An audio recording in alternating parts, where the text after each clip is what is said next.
ഈ പാട്ട് ആദ്യം കേൾപ്പിച്ചപ്പം അദ്ദേഹം കംഫർട്ടബിൾ ആയിരുന്നു, ഹാപ്പി ആയിരുന്നു, അഭിമാനിച്ചോ? അതെ, അതാണല്ലോ നമുക്ക് ഒരു കോൺഫിഡൻസ് കിട്ടിയത്.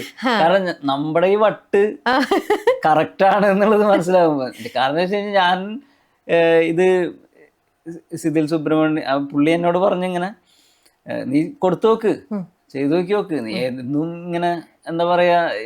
പിന്നെ ഞങ്ങൾ കുറച്ചൊരു മടി ഒരു വന്നിട്ടുണ്ടായിരുന്നു. ഞങ്ങളൊരു 4-5 കൂട്ടുകാരന്മാരൊക്കെ കൂടെ സ്റ്റുഡിയോ എടുത്ത് അവിടെ വർക്ക് ചെയ്യായാലും ഞങ്ങൾക്ക് പുതിയ ഇന്നോവേറ്റീവ് ആയിട്ട് ഒരു കാര്യം ആരെങ്കിലും ഇൻഡിപെൻഡന്റ് ആയിട്ട് ചെയ്യണമെന്നോ അങ്ങനെ ഒന്നും ഉണ്ടായിരുന്നില്ല. എല്ലാ ഇറങ്ങുന്ന സിനിമയും കുറ്റം പറഞ്ഞ് ഇരിക്കുകയായിരുന്നു. എല്ലാ ദിവസവും പരിപാടി, എല്ലാ ദിവസവും. അപ്പോൾ ആ സമയത്ത് ഇറങ്ങിയ സിനിമയെ കുറിച്ച് ഇതെന്ത് അങ്ങനെ കുറ്റം പറഞ്ഞുകൊണ്ടിരിക്കുക.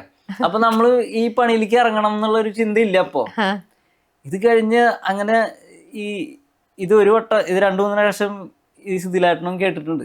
സിദിലേട്ടൻ ഇങ്ങനെ ഒരു വട്ടം എന്നോട് പറഞ്ഞു, നിങ്ങളിങ്ങനെ ഈ മലയാള സിനിമയും ഓരോ സിനിമേനെ കുറ്റം പറഞ്ഞ് നിങ്ങൾക്ക് അങ്ങനെ ഒരു കാര്യം ഉണ്ടാക്കുമ്പോഴാണ് അതിന്റെ ബുദ്ധിമുട്ട് അറിയാം. അപ്പൊ ഓരോ കാര്യത്തിലേക്ക് ഇറങ്ങി തിരിക്കുമ്പോഴാണ് അതിന്റെ ജസ്റ്റ് ഒന്ന് നോക്കി നോക്ക്, ചിലപ്പോ ഇതായിരിക്കും പരിപാടി എന്ന് പറഞ്ഞു പുള്ളി. എന്നിട്ട് ഞാനിത് ഓരോ ഇന്റർവ്യൂല് പറയും, നീ ഇത് എല്ലാ ഇന്റർവ്യൂലും എന്റെ പേരൊന്നും പറയണമെന്ന് ഞാൻ